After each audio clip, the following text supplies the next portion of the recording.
인류의 미래를 이야기할 때 정말 여러 숫자가 나오잖아요? 그런데 그 중에서도 우리가 정말 목숨 걸고 지켜야 하는 숫자가 딱 하나 있습니다. 그런데 지금 아주 거대한 자연현상 하나가 이 숫자, 이 임계점을 무너뜨리려고 하고 있어요. 오늘은 이 다가오는 위기의 카운트다운에 대해서 한번 제대로 파헤쳐보겠습니다. 네, 바로 1.5도입니다. 이게 그냥 단순한 온도가 아니에요. 전 세계가 파리 협정을 통해서 이 선만큼은 넘지 말자. 이걸 넘으면 돌이킬 수 없는 재앙이 온다고 약속한 말 그대로 과학적인 마지노선, 최후의 방어선인 셈이죠. 그런데 문제는 지금 나오는 과학 데이터들이 이 방어선이 곧 무너질 거라고 아주 강력하게 경고하고 있다는 겁니다. 도대체 무엇이 이 중요한 선을 위협하고 있는 걸까요? 그리고 이 선이 무너진다는 게 우리한테는 어떤 의미일지 지금부터 같이 한번 보시죠. 이 위기를 무섭게 가속시키는 가장 직접적인 원인, 그 범위는 바로 엘니뇨입니다.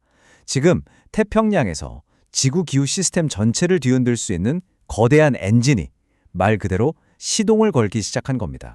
자, 우선 엘니뇨가 뭔지 아주 간단하게 짚고 넘어갈게요. 쉽게 말해서 태평양 적도 부근의 바닷물 온도가 이상할 정도로 뜨거워지는 거예요. 그러면서 그 안에 있던 어마어마한 에너지를 대기 중으로 막 뿜어내는 현상이죠.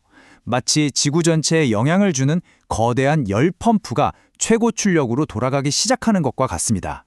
지금 보시는 이 지도가요. 미국 국립해양대기청, 우리가 보통 NOAA라고 부르죠. 거기서 내놓은 가장 최신 예측 자료입니다.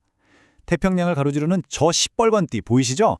저 부분이 바로 평년보다 해수면 온도가 2도 이상 높은 지역을 나타내는데요.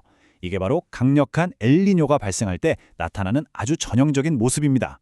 이게 어느 정도 규모인지 감이 잘 안 오실 수 있으니 이전 사례와 한번 비교해 볼게요. 왼쪽이 역대급 슈퍼 엘니뇨로 기록된 2015년 상황이고요. 오른쪽이 바로 올가을 예측입니다. 어떠세요? 붉은색 영역의 분포나 그 강도가 거의 판박이 수준이죠. 우리가 정말 역사에 남을 만한 기후이변을 바로 코앞에 두고 있다는 뜻입니다. 그런데 여기서 우리가 정말 중요하게 봐야 할 게 있어요. 엘니뇨는 그냥 지구 온도를 일시적으로 좀 덥게 만드는 그런 단순한 현상이 절대 아닙니다. 대기 중의 이산화탄소 농도를 폭발적으로 증가시키는, 말하자면 일종의 탄소 폭탄 같은 역할을 합니다. 이 비유를 보시면 이해가 확 되실 거예요. 지구가 좀 시원해지는 시기, 즉 냉방기를 트는 시기가 라니냐라면요. 엘니뇨는 정반대로 뜨거운 열을 마구 뿜어내는 난방기인 셈이죠. 지금 지구가 이 거대한 난방기를 최대로 틀기 시작했다, 이렇게 보시면 됩니다. 그 증거를 한번 볼까요? 첫 번째 증거는 바로 이 기온 데이터입니다. 이 그래프는 지난 수십 년간의 지구 평균 기온 변화를 보여주는데요. 놀라운 건 역사상 가장 더웠던 해들을 보면요. 대부분 강력한 엘니뇨가 발생했던 시기, 바로 저 붉은색으로 표시된 구간과 정확하게 겹친다는 사실입니다. 두 번째 증거는 훨씬 더 직접적입니다. 이 그래프는 기온이 아니고요. 대기 중 이산화탄소 농도가 얼마나 빠르게 늘었는지를 보여주는 거예요. 그래프를 보시면 1980년대 이후에 강력한 슈퍼 엘니뇨가 발생했을 때마다 이산화탄소 농도 증가율이 말 그대로 폭발적으로 치솟는 걸 아주 명확하게 확인할 수 있죠. 아니 그럼 엘니뇨가 대체 어떻게 이런 탄소 폭탄을 터뜨리는 걸까요? 그 메커니즘은 크게 세 가지로 볼 수 있습니다. 첫째, 지구의 허파라고 불리는 열대우림에 극심한 가뭄을 일으켜서 대형 산불을 유발하고요. 둘째, 바닷물 온도를 높여서 바다가 탄소를 흡수하는 능력을 뚝 떨어뜨립니다. 그리고 마지막으로 그 자체로 강력한 온실가스인 수증기를 대기 중으로 훨씬 더 많이 뿜어내게 만들죠. 이 지도를 보시면 탄소 폭탄의 첫 번째 메커니즘이 바로 이해가 되실 겁니다. 엘니뇨 때 비가 적게 오는 지역을 나타내는 저 갈색 영역이 아마존, 콩고 분지, 동남아시아, 즉 세계 3대 열대우림의 위치와 정확하게 일치하죠. 이건 뭘 의미하냐면요. 평소에 탄소를 엄청나게 흡수하던 지구의 허파가 오히려 탄소를 뿜어내는 배출원으로 돌변할 수 있다는 겁니다. 자, 그럼 이런 상황들을 종합해서 세계 주요 기후연구 기관들이 내놓은 예측, 사실상의 최종 판결은 어떤지 한번 살펴보겠습니다. 좀 암울한 내용일 수 있습니다. 이 그래프는 미래를 예측한 건데요. 영국 기상청 그리고 1980년대의 미 의회에서 지구온난화 문제를 처음으로 세상에 알렸던 나사의 제임스 한센 박사 연구팀의 전망입니다. 두 기관 모두 공통적으로 곧 1.5도 선을 넘을 거라고 예측하고 있고요. 특히 한센 박사팀은 내년에는 기온이 일시적으로 1.7도까지 치솟을 수 있다는 정말 충격적인 분석을 내놨습니다. 여기서 우리가 정말 소름 끼치게 받아들여야 할 사실이 있습니다. 뭐냐면 지구의 평균 기온, 그러니까 기초 체온 자체가 너무 높아져 버렸다는 거예요.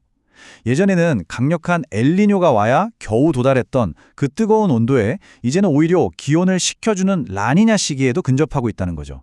기후의 안전지대가 거의 사라지고 있다는 뜻입니다. 전문가들은 이 상황을 어떻게 보고 있을까요? 한영대학교 예상욱 교수님은요, 앞으로 몇 년이 우리가 전혀 원치 않았던 일종의 실험 기간이 될 거라고 말합니다. 1.5도를 넘어선 세상이 과연 어떤 모습일지 우리가 이제 직접 겪으면서 확인하게 될 거라는 거죠. 서울대학교 국종성 교수님은 훨씬 더 단호한 진단을 내립니다. 사실상 1.5도 목표는 이미 물 건너갔고 이제는 인류에게 더 치명적인 2도 상승을 막는 게 우리의 급선무가 됐다고 강조합니다. 그런데 그마저도 지금 같아서는 쉽지 않을 것 같다는 비관적인 전망을 덧붙이셨죠. 자, 그럼 이런 거대한 지구적 변화가 우리가 살고 있는 바로 이곳 한반도에는 구체적으로 어떤 영향을 미치게 될까요? 통계적으로 보면요, 엘니뇨가 발달하는 해 여름에는 한반도 쪽으로 아주 덥고 습한 공기가 밀려 들어오는 길이 열리게 됩니다. 이게 뭘 의미하냐면 특히 남부지방을 중심으로 해서 우리가 과거에 겪어보지 못했던 수준의 극한호우나 홍수가 발생할 가능성이 매우 높아진다는 걸 의미합니다. 올가을 우리에게 다가올 이 슈퍼 엘니뇨는 어쩌면 자연이 우리 인류에게 보내는 마지막 경고일지도 모릅니다. 1.5도라는 마지노선이 무너지는 것을 바로 눈앞에 둔 지금 우리는 무엇을 해야 할까요? 이 질문을 끝으로 오늘 분석을 마칩니다.